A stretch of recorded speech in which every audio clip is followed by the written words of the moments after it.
Assalamualaikum warahmatullahi wabarakatuh. Halo teman-teman, kembali lagi dengan saya Minatul Fatihah. Pada video kali ini saya ingin menjelaskan sedikit tentang pernikahan yang ada di surat An-Nisa yang dijelaskan dalam kitab Tafsir Jalalain. Langsung saja.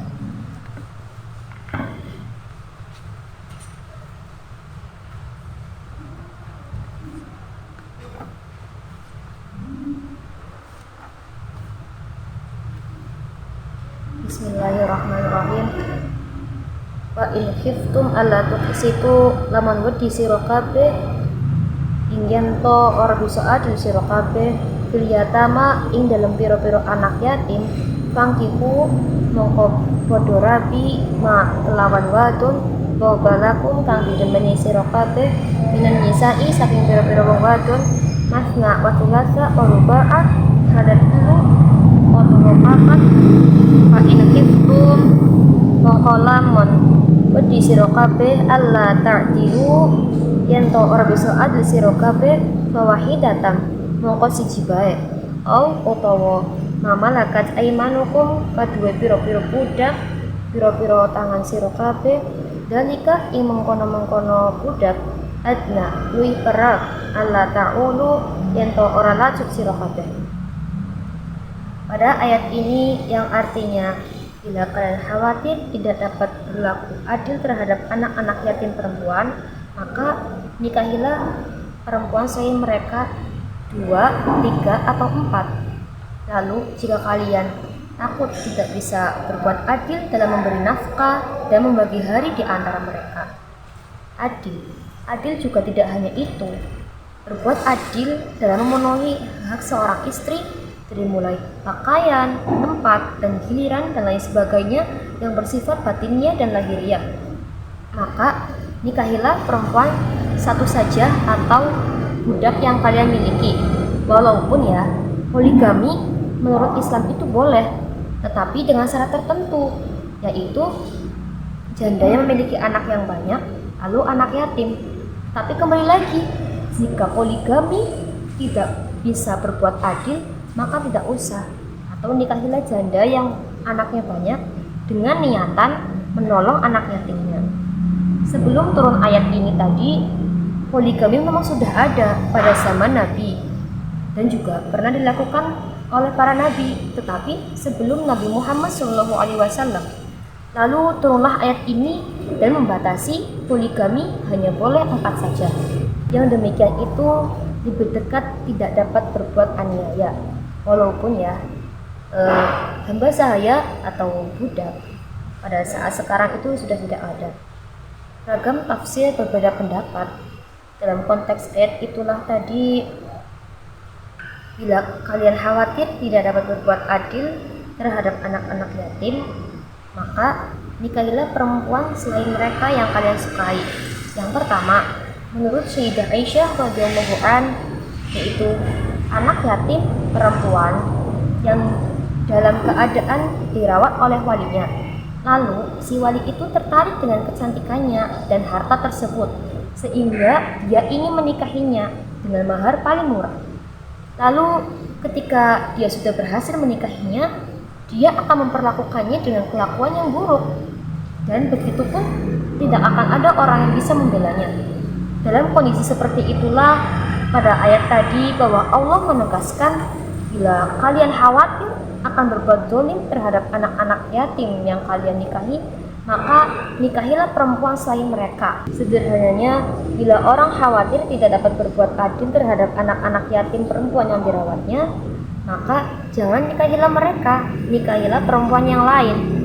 Kedua, menurut sebagian ulama dari riwayat Ali bin Abi Thalha al-Walibi, ketika turun surat An-Nisa ayat kedua yang dimana itu tentang anak yatim dan dosa besar memakan harta anak yatim. Pada saat itu seorang wali ketakutan karena mereka tidak bisa adil dalam memberi nafkah kepada anak yatim, atau mereka juga takut karena takutannya makan harta anak yatim yang demikian itu adalah dosa besar. Padahal di sisi lain juga ada banyak lelaki yang memiliki istri yang banyak dan kekurangan nafkahnya, tetapi sementara mereka tidak mampu memenuhi hak-hak para istri mereka. Dalam kondisi seperti inilah kemudian dikatakan kepada mereka, bila kalian takut tidak dapat berbuat adil terhadap anak-anak yatim atau keberatan karenanya, semestinya kalian juga takut atas ketidakadilan kalian terhadap memenuhi hak-hak para istri kalian. Lalu mereka berkata, sebutkan jumlah istri karena orang yang merasa dosa atau bertobat darinya tapi masih melakukan dosa tersebut semisalnya, maka seolah-olah sebenarnya ia tidak merasa dosa. Sederhananya, jika para orang-orang takut karena tidak bisa berbuat adil kepada anak-anak yatim dan takut berdosa, semestinya juga kalian juga harus takut karena tidak bisa memenuhi hak-hak para istri kalian. Oleh karena itu, maka jangan terlalu banyak istri melebihi tanggung jawab atas diri mereka sendiri. Yang ketiga, menurut sebagian ulama, konteks ayat ini adalah urusan perwalian atau para lelaki merasa keberatan dengan urusan perwalian anak yatim. Lalu dikatakanlah, bila kalian khawatir tidak dapat memenuhi hak-hak anak yatim, semestinya kalian juga takut atas perbuatan zina, maka nikahilah perempuan-perempuan yang halal dan berhati-hatilah di dekat perempuan-perempuan yang haram.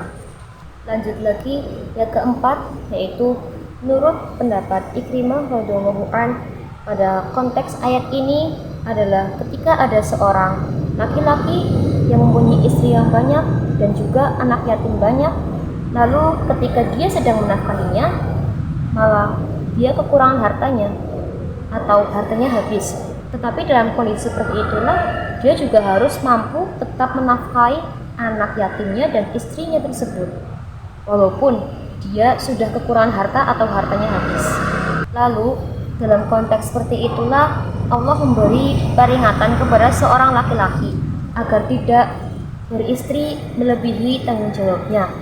Bolehlah 3 atau 2 atau boleh saja 1 bila kalian masih khawatir tidak mampu memenuhi hak nafkah mereka.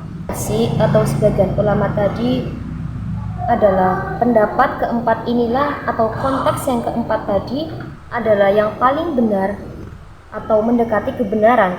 Konteks ayat ini adalah peringatan Allah kepada para lelaki agar tidak terlalu banyak memiliki istri, karena bisa jadi ia justru akan berbuat zalim dengan mengambil harta anak yatim yang dirawatnya untuk memenuhi kebutuhan para istri.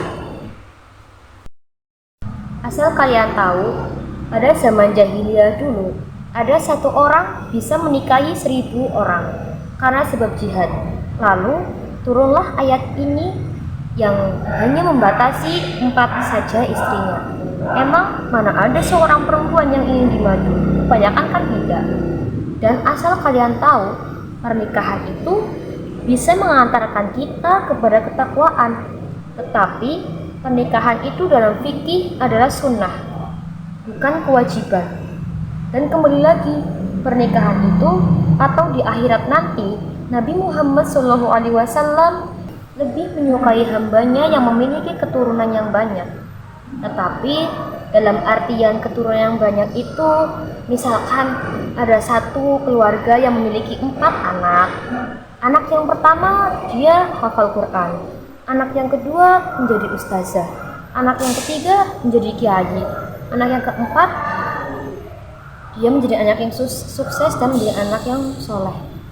Maka dalam artian keturunan yang banyak itu keturunan yang baik-baik.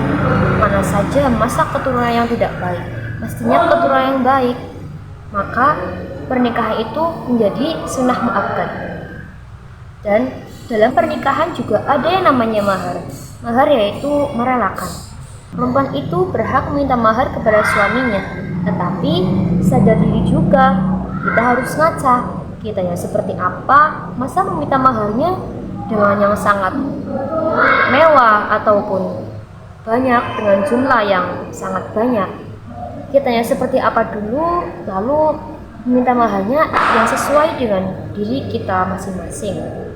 Lalu mahar itu dipegang oleh seorang istri, boleh digunakan untuk apa sajalah, tetapi suami juga harus izin kepada seorang pemiliknya, yaitu istri.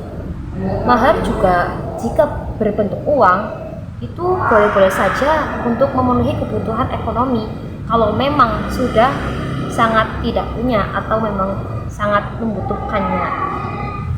Mungkin cukup sekian saja dari saya, kurang lebihnya mohon maaf. Allahul muwafiq ila aqwamit thoriq. Wassalamualaikum warahmatullahi wabarakatuh.